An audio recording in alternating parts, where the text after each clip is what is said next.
here from Choose Wiser, and today we're going to talk about something that we don't normally talk about out loud: our husbands. That's right, our spouses.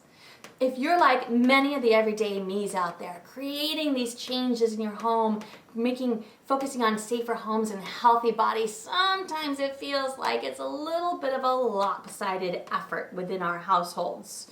One person doing a lot more on this topic than another. Matter of fact, when I travel the country and I give presentations, one of the most frequently asked questions that I get is, Christy, but what about my husband? He's just not interested. He's not into it. He thinks it's too expensive. Just won't change his ways. You know, it's not necessarily the question that really strikes me in the heart, but it's the sadness behind the question that I hear in these ladies' voices. I mean, I think I really kind of understand a bit of that. In my marriage, one of the things that I appreciate the most is when we are working towards the same goal on something, whether it be something as silly as an outdoor yard project or indoor project or parenting decisions, that little bit of synergy or excitement when we're truly partners. So of course, naturally, I want my husband to be on this train with me and really taking off and embracing the same passions that I have for healthier bodies. But that isn't always the case. So I have some ideas here for you today to give you a little bit of eco spice for your marriage.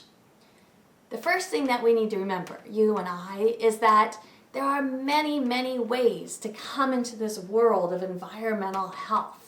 It's not just one entry place and then you start going around. There's all different ways, from food to cleaning products to cosmetics to yard care, that one can enter this world. And that's exciting. So maybe we need to back out and find out what really appeals to him. Where is he interested in?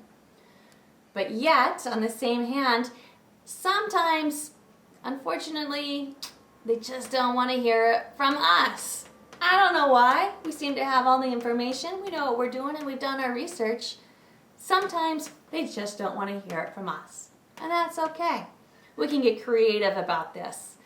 One of the ways to do that is hold a mini book club. Why not put a little investment into your marriage? Something just for the two of you. Grab a book, the two of you read through it and discuss it as you're both learning on the same level.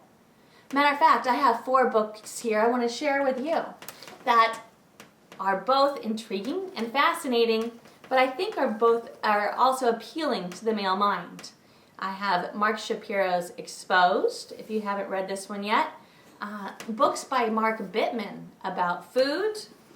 The New American Diet, which is written by Stephen Perrine, who is the editor at Men's Health. Or, well, basically anything by Michael Pollan, like my well-loved version of Omnivore's Dilemma here. If books aren't going to do the trick, how about a movie night?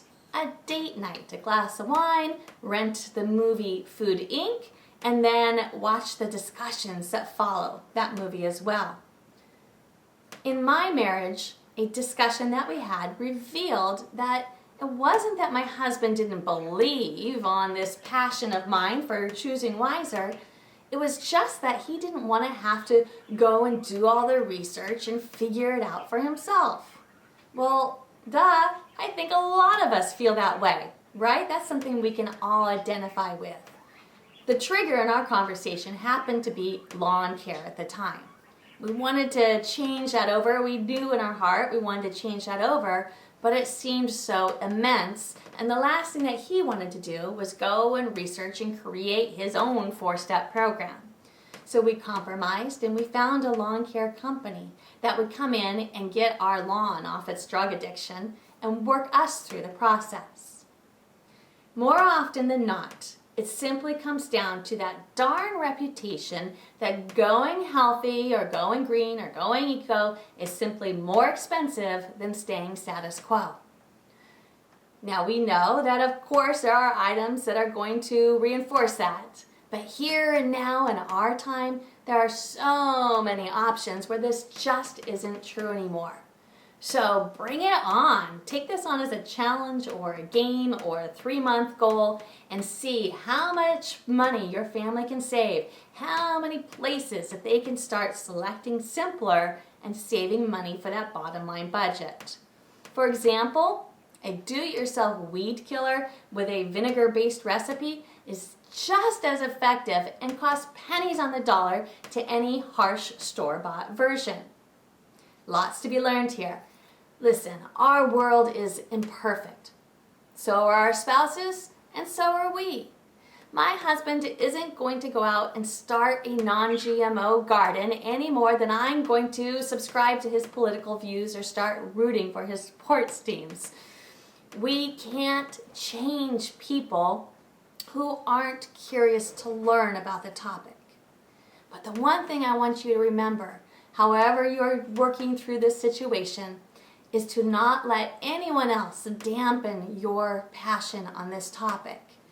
Your ideas and your beliefs in how to create a healthier world and home is terribly important right now and much needed in our world.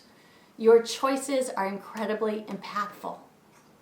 So all the books I've listed above, as well as that weed killer recipe, are linked out on the blog attached to this video.